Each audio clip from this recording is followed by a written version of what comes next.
Hello and welcome to a very, very, very special event here on our DMU for Life platform today.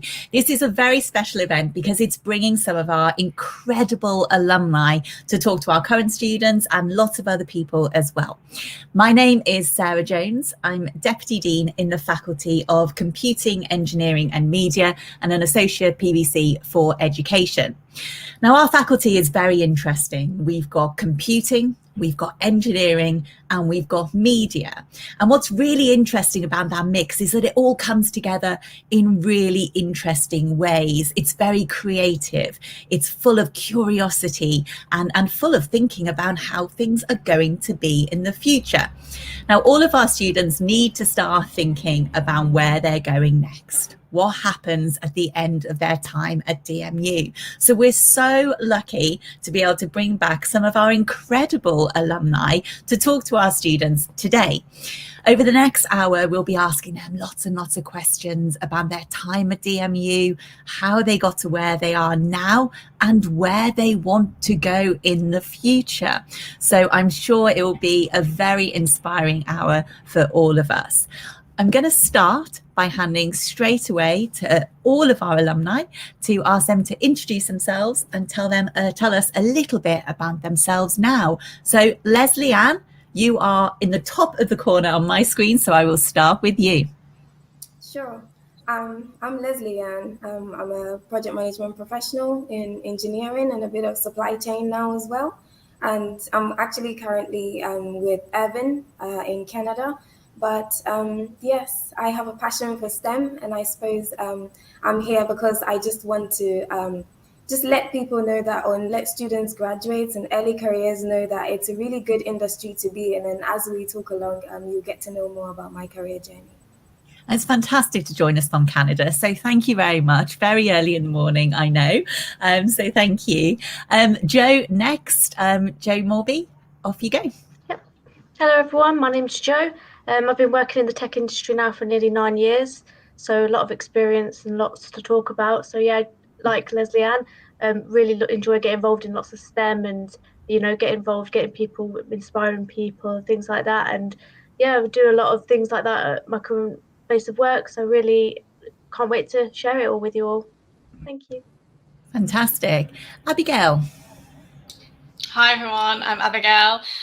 So at the moment I'm working at the University of Warwick as a publishing coordinator, and that role is a little bit of media and a bit of technology because a lot of it is kind of like learning design, but also publishing online materials. So it's a bit of kind of both. I'm also a PhD student here at DMU, and I'm doing a thesis that's kind of film and business together. So I hope my perspective today can be a little bit of media and technology blended together. You are bringing our whole faculty together. I'm a hybrid, yes. Absolutely. That's why I love Chem, because it does bring all of those subjects together, which is how we do operate in industry right now. So that will be really interesting to hear about. Khusbu.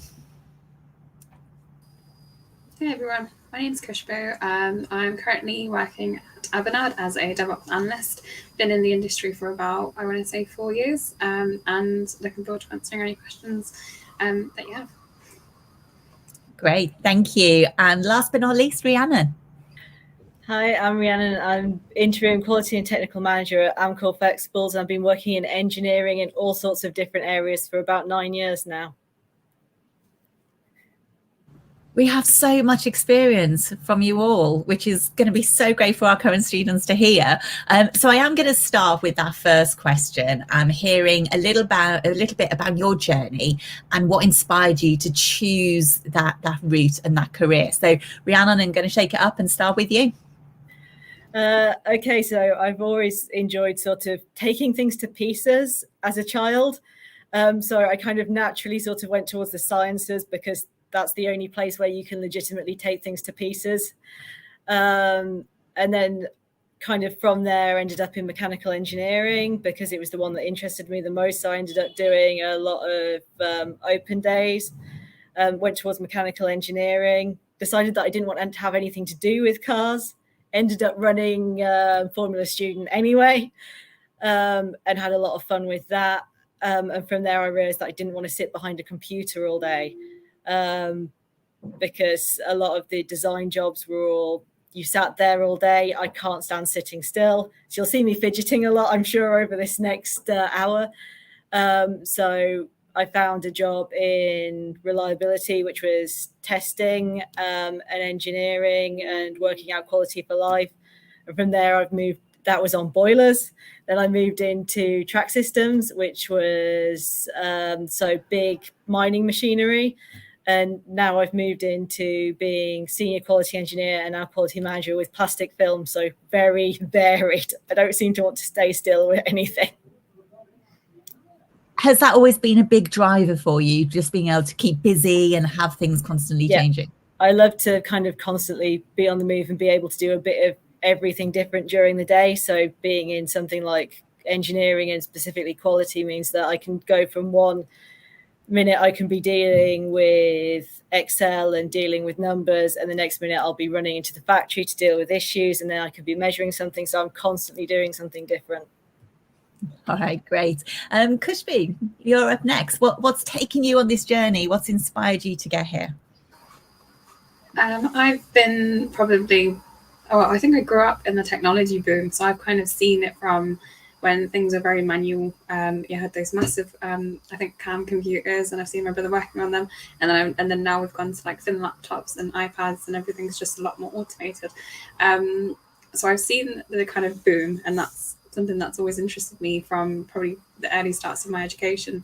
And another thing is probably following on from what Rhiannon's just said, it's problem solving, it's kind of taking things apart and being able to solve them better with technology. And one of the things that I think probably kind of went along with this was during university, when we kind of got taught about how we can use technology to better advance people's lives, whether that's socially, economically, or even ethically. So I think a combination of problem solving, being able to help others, and better businesses and their processes is something that just all kind of stormed together and thought, okay, technology is probably the one for me. Fantastic. And it is a really exciting kind of industry because it draws on so many different areas and brings in so many different skill sets, but also huge collaboration opportunities as well, which is why I've always liked it. Abigail, is it a similar picture for you? Tell us a bit about your journey and your journey to get to where you are. I've had quite a sort of diverse background. It's sort of, if you look at my CV, you might think she doesn't know what she wants to do, kind of thing. I mean, I've done everything. I've worked in the film industry. I've worked in publishing. I was an archivist. I was head of entertainment for a media strand. I've done all sorts of things. But I think the one thing that really sort of inspires me is like telling a really good story. I'm really inspired by like creativity and narrative. And in media specifically, there's always someone trying to tell a story, even in academics. You know, you're trying to tell a story in a better way, maybe through technology enhanced learning, you know, through blended learning. You're trying to get your lesson across better, or even like with my PhD at the moment, which is assessing kind of content creation and strategy. How can somebody, for example, in my thesis, I'm looking at Disney, which is a big content creator, and how can they get their content creation kind of across in a better way. So I'm really inspired by creativity, and you might laugh, but the thing that kind of inspired me to do my whole career path was 30 and Going on 30, the film with Jennifer Garner, because I really wanted to be a magazine editor when I was younger, and that kind of got me on that path of writing and publishing and kind of being in that media sphere, really. Fantastic. I've got Flirty and 30 and Thriving in my head now. Clearly I've watched it too many times as well. Jo, was that an inspiration to you, or do you have something else that's helped steer you onto your journey? Yeah, I think for me, it was more when I was growing up, I was a little bit of an underachiever. So at school, I sort of was always in the lower sets, and I never really enjoyed anything. But the only thing I actually really enjoyed was IT. So a lot of my own time, like as I was growing up, I remember in 2000 we got Windows 98 and we had a computer at home, and it was like, wow.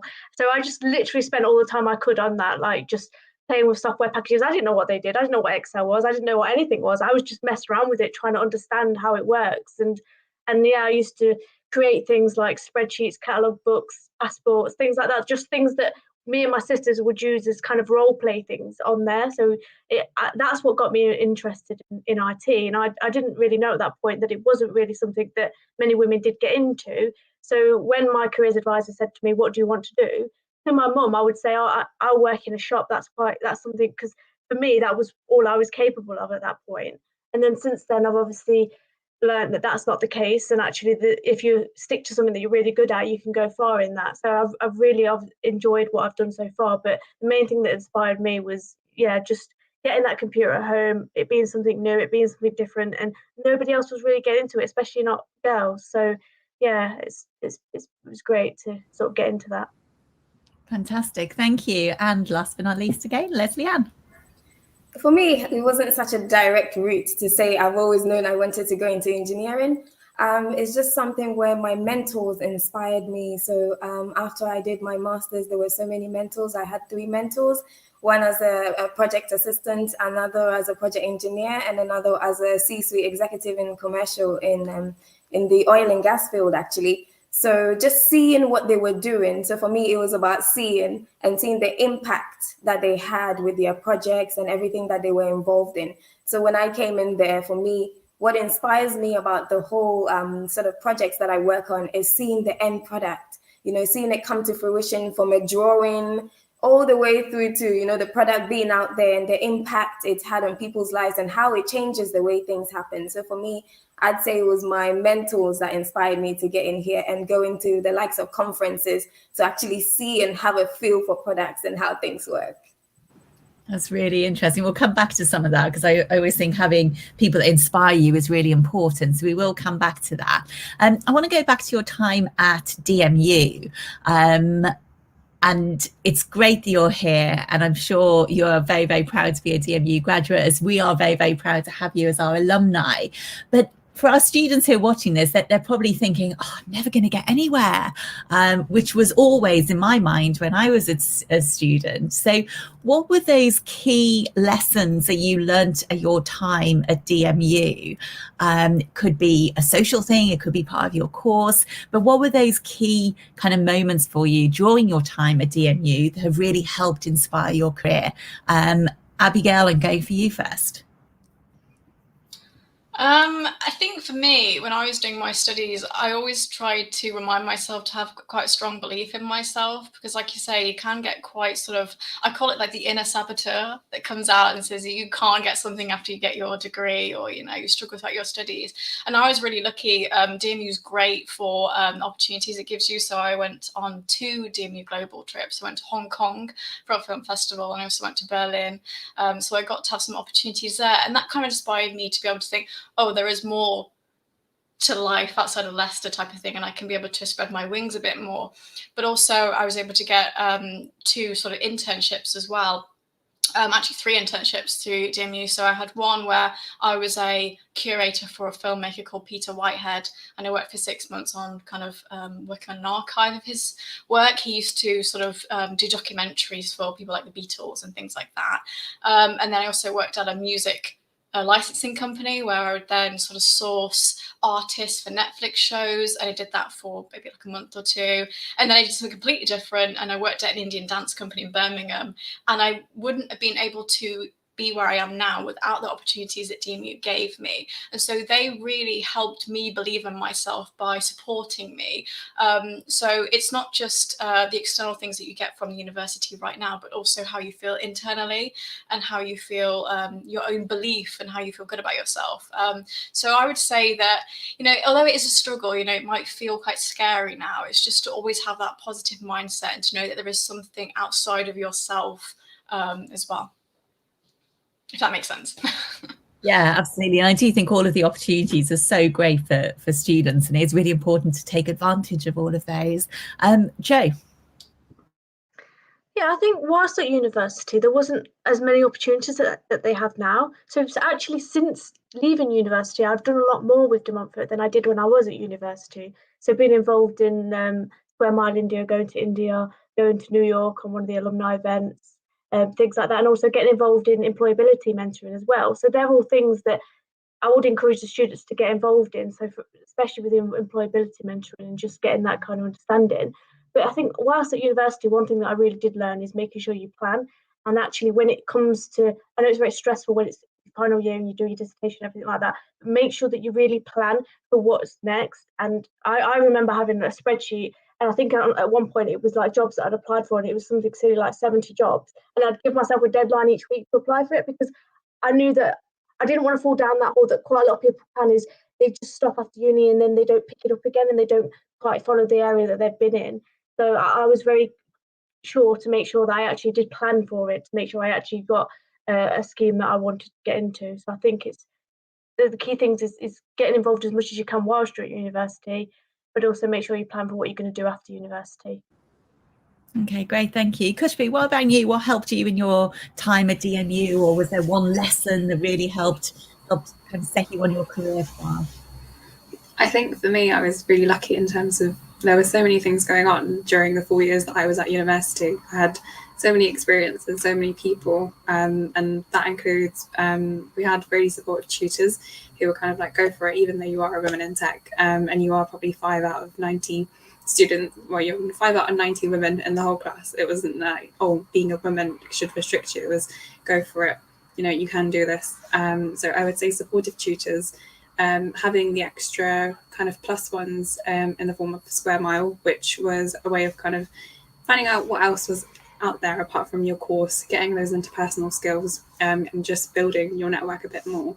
I would agree with Joe on the employability mentoring, and I think Andy still runs that at DMU, and he does an amazing job of it because I was part of it, and that's what got me to get my first ever industry mentor, and she really helped me to bring out my kind of, she got rid of my shyness, built on my confidence, and just generally just taught me that, you know, you can do whatever you put your mind to as long as you work hard at it, kind of thing. And one key thing that really did stand out for me was during my second year, there was a placement sort of day organised by my tutors, and she, it was with HP, and that's what kind of led me to get my placement there. But it kind of showed me that there is a whole spectrum of opportunities out there. All I have to do is kind of just grab them at university, and DMU is an incredible place for doing that. The one lesson that I learned is probably just network, and you can do it if you put your mind to it, as long as you just really do want to do something. It's fantastic, great advice as well. Leslie Ann, what about you? For me, I'd say a beneficial skill that I really learned was to probe, to ask questions, to develop my problem-solving skills. Because I was one who, like Khusbu was saying, I got involved in the Square Mile project as well. And I had the opportunity to do an internship in Asia for 2 months. So all these helped me to go out there to say, I wanted to experiment. I wasn't comfortable going out there by myself. I didn't know anyone out there. But I knew that, you know what, I was going to something, I was asking questions, you know, to make me comfortable as well, and to learn about the industry and to see how things work. You know, I'm the sort of person who will ask, you know, so if you take this thing apart, how would you put it together, and how do you ensure that it's okay, that it's going to work? So just probing, just to ask those kind of questions. And I can't really underestimate networking as well. It gave me the confidence to speak to people. And when you speak with one person, then there's another introduction, then there's another introduction again. So that was really helpful. And that's one useful lesson that DMU really helped me with. Thanks. And finally, Rhiannon, what about you? So when I started at DMU, I was quite quiet and very sort of feeling quite overwhelmed, being one of 120. And I think there were 3 of us girls in the class out of 120. So I was obviously quite overwhelmed initially, but I think it was a lot of, obviously with the tutors, but especially the other students, just getting used to being able to be myself. And by the end of the 3 years, with sort of the support from the tutoring, becoming as loud as the rest of the guys and as confident in myself and my ability to do engineering. Again, the mentors letting us actually set up for me a student, and being able to approach people outside of the university for sponsorship for it, and being treated just the same as everyone else. So it's just sort of having confidence in yourself and being happy with what you're good at and what you enjoy, really. That's great. I'm not sure if gender will play a part in the next question. I want to ask about challenges. And obviously a lot of these and a lot of our subjects in the faculty are very STEM based and are often very kind of male dominated, both in terms of studying, but also actually in the big wide world as well and in the workplace. So I'm not sure if that's one of the challenges that you all face, and how you overcome it, but there might be something else. I want to ask about those challenges that you face face in the workplace or during your career? And what is one of those biggest challenges and how do you overcome them? Leslie-Ann first. I'd say sometimes it's almost like you're struggling to get your voice heard as a woman in a male-dominant environment. And sometimes it's not intentional. But what I'd say is how to overcome that is to never give up and always seek avenues to grow and talk to people, because sometimes they are not used to that. They don't know that that's what they're doing. So when you bring their attention to it, you get the support. You find you get male change agents. You actually get people who embrace you to get you involved. So you just have to be sort of vocal about it and speak to people nicely about it to say, you know what, sometimes this is not going well for you. You feel your voice is not being heard. You feel you can chip in this way and that. I think communication skills really do help with that. So I think those are some of the challenges that women likely faced in there, but that is how to overcome it. Oh, I'm not sure if it was my network then, but there was one network that just cracked a little. I'm not sure if it was mine. So I will move quickly on to Rhiannon and hope that it was my network. What's your biggest challenge? What have you faced and how do you overcome them? Yeah, I think I definitely agree with Leslie-Ann there. I've had a lot of times where sometimes I haven't been heard as much, or I've had to, partially due to being female and partially because of my age, because there's still a lot of, oh, you're new, you're still relatively new out of university. Not so much now, but at least initially, where I had to sort of really stand up and sort of make sure I was heard. But I think that's obviously fading away. So after the first 3 years, sort of that died down, but still obviously facing a lot of the, well, I wouldn't say a lot, some of the being female. But I think a lot of the time guys don't realize that it goes on, and sort of once you've highlighted it, a lot of them are doing it either subconsciously or they aren't aware that other people are doing it, and then they sort of, like Leslie-Ann said, become change agents themselves and actually sort of are very supportive about it. So again, it's just parroting, being heard, and not being afraid to sort of highlight that. Yeah, I think it is really difficult, isn't it? And I found myself before in meetings, not at DMU, but where I have been mansplained or been told what I think. And then I thought, I don't know how to raise this, but I have to raise it or else there won't be change. But there is something that's quite unnerving sometimes, and you've got to be very, very brave to highlight it. Khusbu, what's about you? What's been your biggest challenge or challenges, and how have you overcome them? That's an interesting one, because I probably follow on from what the previous two ladies have said, and that is restricted opportunity. When I did join the industry, it was a very, you can't do this because, you know, you probably don't know how to do it, or not a, you can do this and you can learn because, you know, we're here to teach you and support you. So I think that's definitely the main one that I've come across, and I overcame that by, I think, speaking to my support network and saying, look, this is what's going on. I'm not sure how to handle it. Can you advise me? And it was also kind of a clarification of, what do I want to do? Do I want to go down this avenue and learn this, or is it something else that I'm interested in? And I think the other kind of challenge that I've come across is probably public speaking, and just being nervous about it and not sure if I can, like you rightly said, you know, being able to voice my opinion, because I thought, well, my opinion is not, you know, valuable. What are they going to gain from it? But I think over time, through mentoring and just kind of experience, is that, you know, everyone does have an opinion, and there is no such thing as a silly question. I think public speaking is very difficult for so many, and really challenging, and especially now when everyone's on their phones and you text or you know, you WhatsApp and you don't pick up phones and actually use them as phones anymore. So you're not exercising that every day, which is quite a challenge. But yeah, that's really interesting, something that we do hear from students. So I'm sure that's quite familiar. Abigail, what about yourself? So I think my experiences might differ a little bit from the technology sphere, but because for media, for example, publishing is quite female dominated, but in the film industry, it is still male dominated. And I did face quite a few challenges with that. I did a sort of 6-month stint at Pirate Studios, which is where they make like Star Wars and James Bond and things. And it was part of my master's here at DMU. And as part of that, you had to pitch scripts. And I had a script that I wanted to pitch. And I remember being in a room and I was kind of nervous about it, as you would be. And I went in and there was a panel of 8 men and no women. And my script was about women. I was mortified. And I went in and I sort of just went, you know what, just go ahead and go. And I remember being cut off halfway through and one guy went, oh, it's not about feminism, is it? And I just thought, oh no, I don't know if they're going to bring this out. And after that, it sort of made me realize that there really needs to be some change in there. And so I sort of, I went ahead and I said, look, please just read it. Just ignore the fact that it's about women, just read it. And after they went, oh, it's actually quite funny. And I was like, you know, just read it.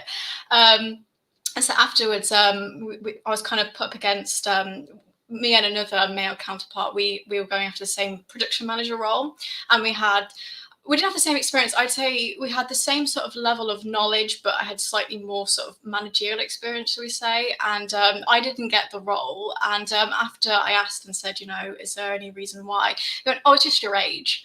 And I said, okay, well, he's a week older than me, so what's going on there? And so, you know, it was one of those moments where I was like, oh, okay, I felt a little bit sort of crushed by it. And then throughout the sort of stint that I did there was a couple of like jibes about being a woman. And it's kind of interesting because beforehand I wasn't consciously aware of those kinds of things in the film industry. You know, I always knew that it was male dominated, but until I actually experienced it, I was like, oh, it's actually happening in real life. And one of those things that was kind of a challenge for me to be able to continue to be enthusiastic about the things I was doing and not let that ruin it. And also to be able to, you know, like Leslie said, to kind of get other male counterparts to kind of like understand what's going on. Because like you say, they might not actually be aware of it. And so sometimes I'd say, are you aware that this is happening? And kind of use it as a constructive thing, and not to try to make anybody seem like the bad guy, but to try and make it more of a constructive environment. So for me,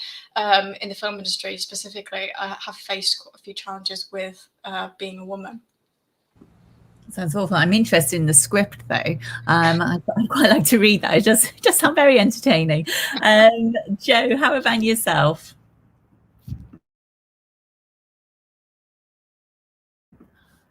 Sorry. We just have to signal now, don't we? And everyone knows. Yes, everyone knows. I knew before even anyone said anything. It's like, oh, did I check? But yeah, looking back to the early days in my career, there's two things really that stick out to me. Is one, having to prove yourself. So I always felt as though I had to prove myself. So if someone else was approaching someone asking a question or telling something, if it was a male, it would kind of come over straight away, and that they would say, yeah, that's fine, we trust you. But as a female, I feel like I always need to prove myself. I need to show that I'm capable, even though I know I'm capable. People don't believe that you're capable being a female. And back in when I was at university, it was literally nearly enough every class I was the only female. So I've always been through that anyway at uni, and I think those 4 years at uni actually prepared me. And then the other thing that I wanted to mention is not being myself, because I was surrounded by these such different people to me. I wasn't just authentically myself. Now I'm completely different. I used to be so shy, so quiet, didn't really put my point across. And then I had another female that joined the team, and she was 100% herself. And I was thinking, well, why do I kind of like act the way that they do, or you know, don't dress up and don't put makeup on, or don't like do the kind of stuff that I would do as a person? Why am I not doing that at work? So that's the challenge that I've overcome, is literally just being myself. And it's only by having sort of mentors and peers and allies within the tech industry that you can feel that you're comfortable in being yourself. It's quite funny how many of you have said that you were very quiet and shy, which I think is really interesting. So yeah, little observation there. Jo, I'm going to stick with you. I think one of those very, very female traits is that we never celebrate ourselves enough. We never shout out about our achievements. So I want to spend some time now shouting out about our achievements. So Jo, I'm going to go with you first. In your career to date, what are you most proud of that you've achieved? Could be more than one thing. Yeah, so obviously thinking back, it's more about back when I was at college, uni and things like that. I didn't really think that, when I was younger, I didn't really think that was something that was possible. So getting there and doing that is a massive achievement for me. But more than that, it's the help that I've given to other people. So, you know, I'm proud to have achieved that, and that was great. But that's something I thought maybe I could do. Whereas helping other people is something I never thought I would ever be able to do. If you told me to do any kind of public speaking, I wouldn't run a mile, I'd run 10 miles and I'd keep running, because that's the thing that I would never do. That's one thing I'd sit there in lecture, I was thinking, person's doing a speak and they're from that company, that's something I will never get involved in. That's not my personality. And I think the achievement really is changing a lot in that short space of time when you actually move into industry. And yeah, so just helping other people, giving back, doing mentoring schemes, trying to get people involved, get people connected, networking, that kind of thing. So it's more the outside stuff that for me is the biggest achievement. Hey, Abigail, let's celebrate you. What are your biggest achievements? I hate literally talking about things I've done, because I always think I'm so egoic and, it just makes me feel awkward. But I do echo what Jo said. I think sometimes the achievements that you have can be the small things. So, I went through my university kind of degree with quite bad anxiety, and I really struggled doing things like class presentations. I get up there and I think, oh my God, my heart stopped. I'm dead. I'd be up there thinking I wasn't actually doing a good job. But it's kind of those things where you build it up and then you end up thinking, oh, I've actually achieved something. I've maybe gotten through the day sometimes. Like those kind of small achievements that you build up, and then you're able to celebrate the bigger things. So I think for me, one of my big achievements was getting some work experience at Heat magazine, because it was something I wanted to do as a child. So it was something that I didn't ever think I was going to be able to do, and I did. So I went through this site. I don't know if it still exists anymore. It's called Go Think Big. And basically you would put a cover letter and you just sort of tout yourself and say, this is why I want to work for you. And I remember writing a sort of, it goes back to what I was saying about telling stories. And I wrote a little letter about how since the age of 11, I would always get Heat magazine on a Tuesday, and I'd go to the shop with my friend and we'd buy a packet of salt and vinegar crisps and read the magazine together. And then that was my kind of story. And they were really interested in that. So they sent me an email the next day and they said, do you want to come and do some work experience with us? So I did, and I was actually able to write a couple of articles as well for them. So that was a big achievement for me, because it was one of those things where I pushed past the idea of I can't do this, because sometimes that can stop you from even doing the opportunity, and you don't know until you try. So I'd say to a lot of people that are watching, even if it seems kind of unbelievable, to still go for it anyway, because once you look back, you think, oh, actually, I'm quite proud of that achievement and things that I've done. And, I don't want to go on and on about it, but I would say that I'm quite proud of a lot of things I've done because of the small things I've gotten through, like anxiety, depression, etc., etc. And then getting here, especially as a woman, and, being perceived as a woman as well. That's a big achievement for me. Fantastic. That's really inspiring, those. Leslie Ann, what about yourself? I think for me, I really have to reiterate some of the things that Jo has said. It's getting into the industry and bringing young people on board the journey with me so that they can make a difference. So engaging in the likes of mentorship schemes, helping those who are on internships, and hosting conferences. Like I think one of my first early conferences was a graduate conference of about 250 graduates. And most recently, I actually held one in Ghana last month with just nearly 700 students and over. So it's just having them come back to you to say, you know what, I was inspired to do this. Because of you, I've engaged with this person in industry, I've networked with this person. And you know what? Out of that came my book as well, Elevate Your Essay Writing Skills. So all these things sort of help to give back, but then you get back from it as well. So I think having the opportunity to give back to my community and, inspiring young people and women to say, you know what, this is what I'm doing in STEM and this is what you can do. And these are role models that I can point you towards to also inspire you to get into the industry. So I'll say those are part of my biggest achievements. They're huge achievements as well. You dropped in about a book and you said this conference for 250 students. So these are all amazing things. We do need to really celebrate you all, and you need to take that time to celebrate as well. It's absolutely fantastic. Rhiannon, let's take a moment to celebrate you. What are your biggest achievements? It's probably a bit smaller than a book, but when I was applying for jobs previously in the last year, when I got to the first role at Amcor, I was very nervous before I started it because I'd be leading a team. I'd be coming into a team with engineers, and I'd have several of them actually under me, managing them. And I was nervous coming in going, oh God, what are they going to think of me?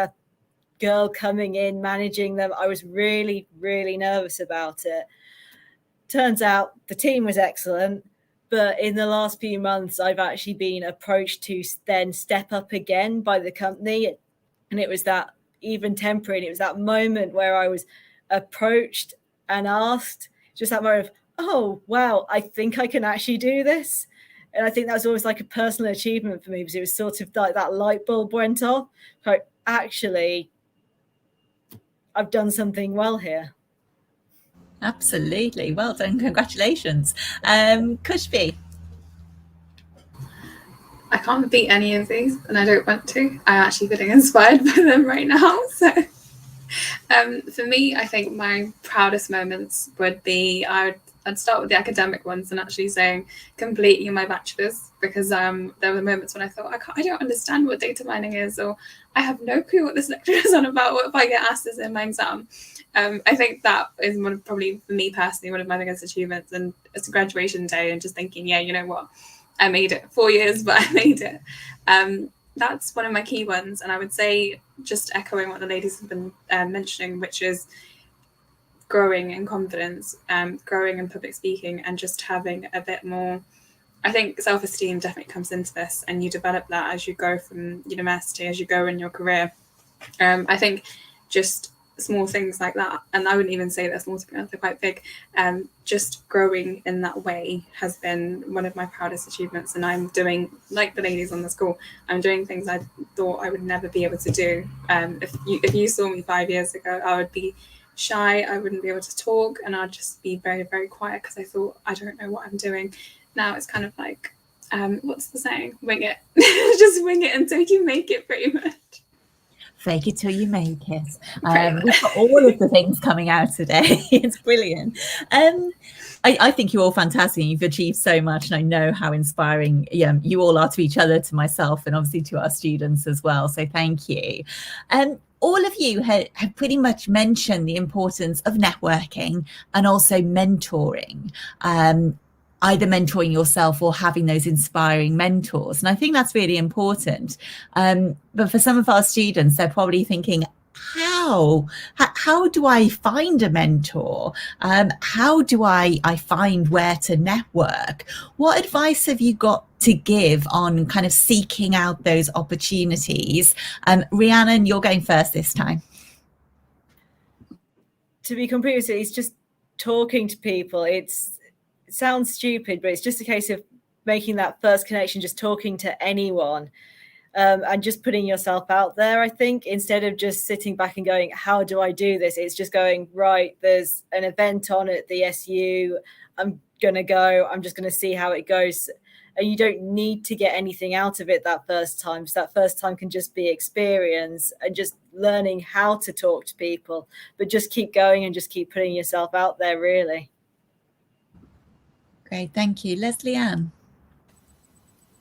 I'd say the same, is just building the confidence to put yourself out there. You have to be proactive, to approach people. You can start by at your educational institution. You can do it at work. You can even go on LinkedIn, and you'll be surprised, sending people messages who, are in your career, or you're aspiring to be, where they are. They respond and they help you, and they dedicate the time to give you the feedback that you need. And they talk about their career journeys with you, just as we are doing over here. So I'd say just reach out. Don't be afraid to reach out to people, because it doesn't matter how many no's you get, you will get a yes. And then from there, it just goes onwards and forwards from there. So. Khusbu, what about you? What advice can you give students around networking, finding a mentor, those kinds of things? I would say look around, because I'm pretty sure around uni, when I was there, and obviously not everything was virtual, there were loads of posters like, oh, this is going on, or this mentoring scheme is being run, or there's this talk, would you want to come? Or even just, I think, on the DMU page, I can't remember, this was 4 years ago now, the actual intranet page, there were always like alerts that came up saying, oh, would you be interested in this, or would you be interested in that? So I think keeping an eye out. And for me, something that I've just taken from, there's a really good book called 7 Habits of Highly Effective People. And the first habit is just being proactive, I think. And once you know that, okay, I want to go out and I want to network, once you set the intention, everything else will just follow. And I think a really good example which comes from this is Jo on the call is actually my mentor, and she's awesome, and I gained her through DMU. So it just kind of shows that, yeah, once you put yourself out there, you do just gain so much. I love that. I love that there's a mentor-mentee relationship within this call. It's brilliant. Jo, we'll come to you then next. What about you? Yeah, I got into mentoring through DMU with Andy and go to group mentoring sessions and sort of meeting students. It wasn't until a few years later that actually Andy put me in contact with Khusbu, because she worked at the same company as me at the time. But what I would say from that is reach out to the things that have got going on at university at the moment. But when you actually get into your industry, into where you're going to work, into your first job, feel around, like look around and see what kind of networks are out there, what kind of women networks are out there, what kind of mentoring networks are out there. And if there aren't any, create one. Which is a little bit like what I've done at Next at the moment, is to kind of help get that started, help get that mentoring network started. So yeah, that's something that I would definitely say to look into, is sort of, if there isn't an opportunity there, create the opportunity yourself and actually start those connections. Fantastic. I think my internet just stopped them for a second, so apologies for that. Joy of technology, which we love so much. Abigail, the last bit of advice from you. I mean, I would say that we have the privilege and luxury of the internet. So search for things and mentoring events. I never had a mentor or anything like that, so I can't really speak on anything like that. But yeah, I think especially for networking, it's the scariest thing you'll do, because you feel like you're bothering people. You're like, you know, I don't want to bother you, I don't want to waste your time, kind of thing. But people were once in that place as well, so they can sympathize with you. And I think it's just about being authentic and honest, and you know, being yourself. You don't have to pretend to be someone else or try to impress people. Just be yourself, and I think you'll get a lot of kind of connections that way. I got a lot of connections in my career just by being myself and not pretending to be something else. I'd just be upfront and honest and say, this is what I'm looking for, and kind of, again, making friends from that as well, and building connections, and maybe even thinking things a little bit differently, and doing things in more of a unique way, really. But I never had a mentor, so I can't really speak on that, really. You need a mentor. We will find one for you. Jo, final word on mentoring.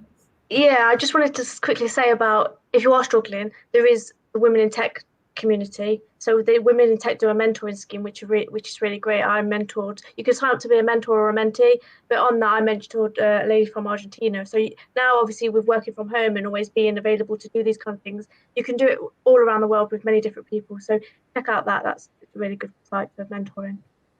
That sounds great. Thanks for that really helpful advice as well. And we do, of course, have the DMU mentoring scheme, which you're all aware of, for our students as well. And there's all the information, and we can link to it as well on when this gets uploaded to YouTube too. So we'll make sure that there's links to our mentoring scheme for our students and our alumni as well. I want to go on to aspirations, and it's the same as celebrations, isn't it? We don't always celebrate everything, but we don't really get out there. We don't put out there what our big aspirations are. So I want to spend some time now finding out where you all want to get to. Leslie Ann, in Canada right now, what's your aspiration for the future? I think I want to carry on bringing fresh insights to the way projects are run. Because I do really enjoy seeing the end product and the impact it has on the lives of people.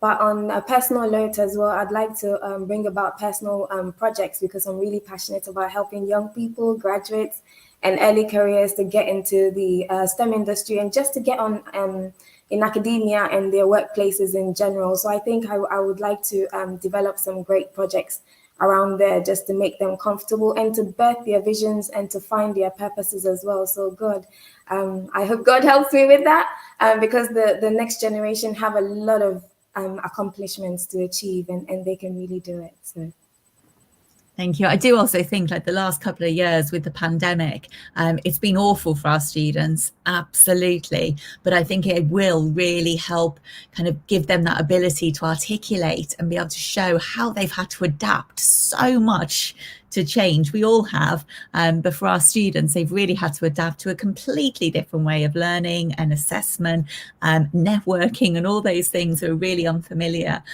So I hope it helps them as well in years to come. Khusbu, what about yourself? Where are your big aspirations? I think my aspirations are to continue to be challenged, continue to be kind of forced to do stuff that I wouldn't think I would be able to do. Another one is probably kind of continue to bring, through my current role, I think continue to bring change in organisations. And probably the last one, which is get a promotion in the next few months.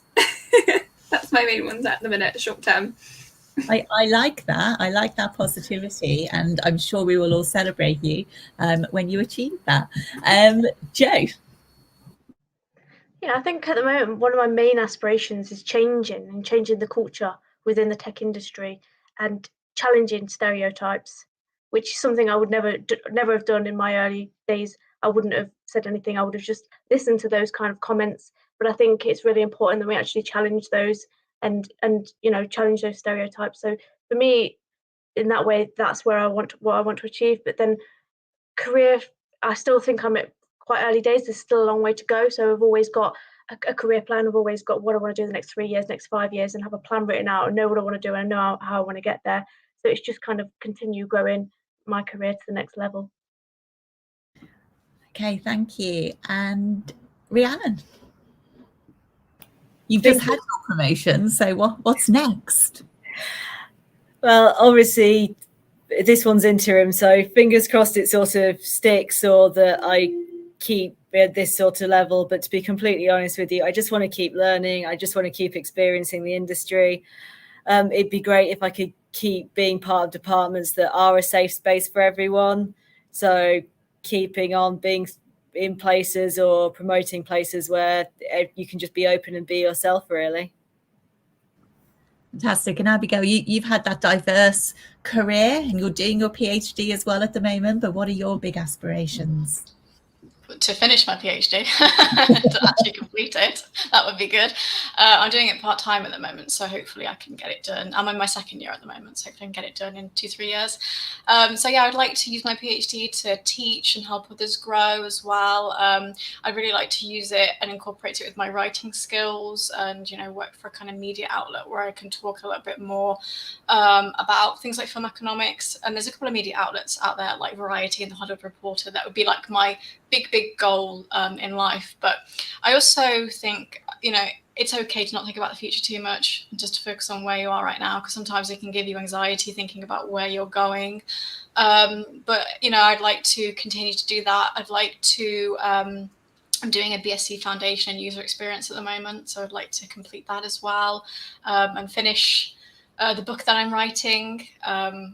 I wrote 2 poetry books in the pandemic, and this is going to be the 3rd sort of end to the trilogy, as it were. It's not really anything to do with my career, it's just a personal thing that I want to help me grow, but there's my aspirations, really. I think those personal goals are really, really important as well. And yeah, hopefully, fingers crossed with your PhD. I know how challenging those things are. Final question. We're going to start with you, Abigail. But final question for all of our students watching. What's the one bit of advice that you want to offer now that maybe you wish that you knew when you were in their position? Abigail. I've got a train going by, so I don't know if you can hear it. I would say don't worry too much about the path that you're on. As you can see from what I've said, I've got quite a diverse background. It's okay to have a course correction. You don't always have to know where you're going, in a tech field, in a media field, engineering, anything. You don't have to know exactly where you're going. And I always say if you don't know where you're going, any path's going to take you there, because you don't know where you're going. So sometimes it's quite good to just have a kind of blank canvas. I mean, for my advice, I would say just isolate what you're good at. Sometimes you'll have what you're good at and then what you like. And it's a good idea to try to blend them both. So if you're like, I like this, but I'm not necessarily good at it, how can you get good at it? And vice versa. I think it's really good, especially when you're at an age where you might not know that this is what you want to do for the rest of your life, especially when you're sort of 20, 21, it's like, I might not know that I want to do this for the rest of my life. So it's good to know what's fun and what you're good at. And also don't let opportunities pass you by. don't let inner saboteur take over, especially, being perceived as a woman. Don't let that stop you from taking opportunities like I did in the film industry, where it stopped me from taking things because I felt scared. I felt I was going to be rejected.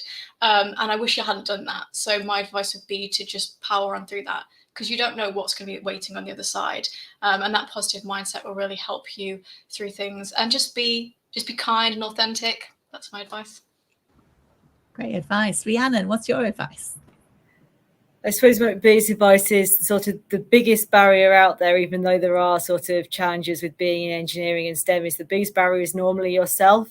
So don't be afraid to sort of go past that. Make sure that you're actually taking the time to enjoy what you're doing, and just keep going, really, more than anything. Fantastic. Thank you. Khusbu?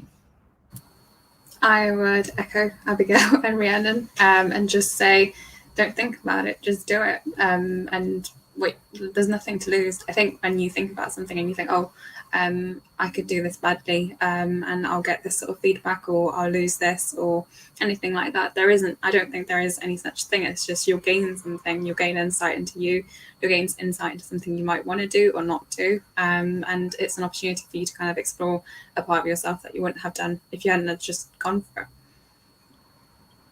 Jo, where's your advice? Yeah, my advice really would be to don't worry, it'll be fine. And even though now you're going through things and you're thinking, what is this? I have no clue what they're talking about. At university, 50% of the time, I didn't know what they was talking about. But now in industry, I think, it makes sense now. So it's not that you're going to go to uni to learn the stuff. You learn the things and then you go to work and then you remember what you learned at uni, which puts you miles ahead of a lot of people that have been in the industry for a long time. So don't worry, you'll be fine. Fantastic. I always like that attitude. We will all be fine. Leslie Ann, the final word is with you. I'd say it helps when you have a vision, because you can create goals to start unpacking those that vision, you see, and then you can give yourself something to measure against, to say, okay, how am I faring here? Have I put some time against it? How am I going to achieve it? It just helps you to develop that and to be that self-accountable partner for yourself, because you won't always have people out there to push you. You are your biggest fan, so you have to do that for yourself. I'd also say learn how to embrace curveballs as opportunities. Just turn them around, in your favor. If it's something that hit you hard, then learn from it and develop as an individual. And lastly, I would say networking is important. Reach out to people, ask questions, and let them open their doors for you to other people. So I know it's a mouthful, but that is my final words. Fantastic. That's great. And they're so inspiring. And the messages are really clear around networking and being focused, but also being kind, which is so important as well. And having that focus as you go through your career.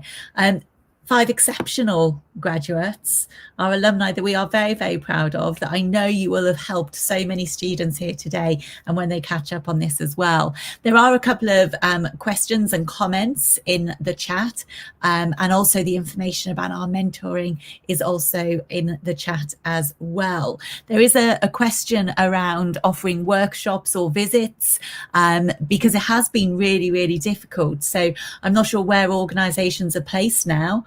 And it is really difficult for students that haven't had that opportunity in the last couple of years to be able to get that work experience. Has one of you got any advice on that? How do you show off your personality in a CV, your experience in a CV, if you haven't been able to go to places?